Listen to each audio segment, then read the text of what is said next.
Well, hello everyone.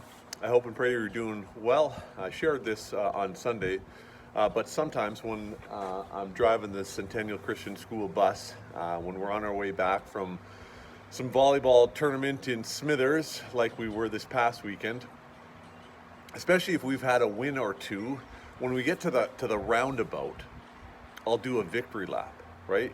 You know what a victory lap is, maybe not. That means we'll drive all the way around the roundabout, um, totally unnecessarily. And there's usually laughter from those on the bus. There's a few people yelling, "Do it again!" They wanting me to do it again, and I usually don't. And of course, it can be a bit of a test of patience for those that are waiting to get into the roundabout. I've occasionally had a frustrated honk or a dirty look or maybe even a gesture or two from those waiting to get into the roundabout.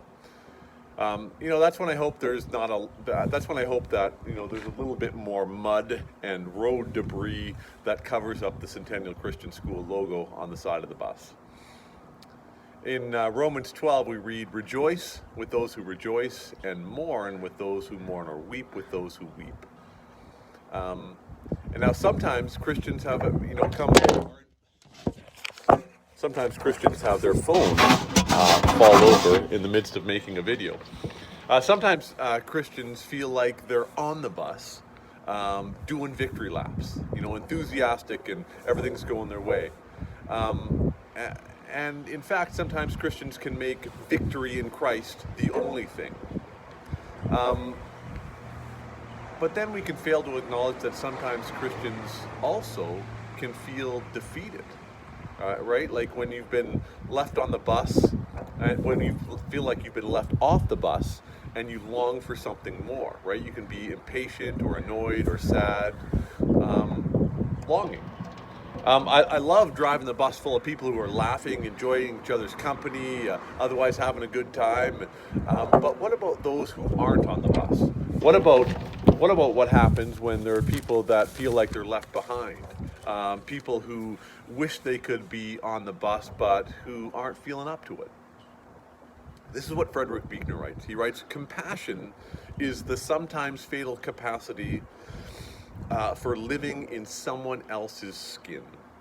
It's the knowledge that there can never really be any peace and joy for me unless there is peace and joy finally for you too."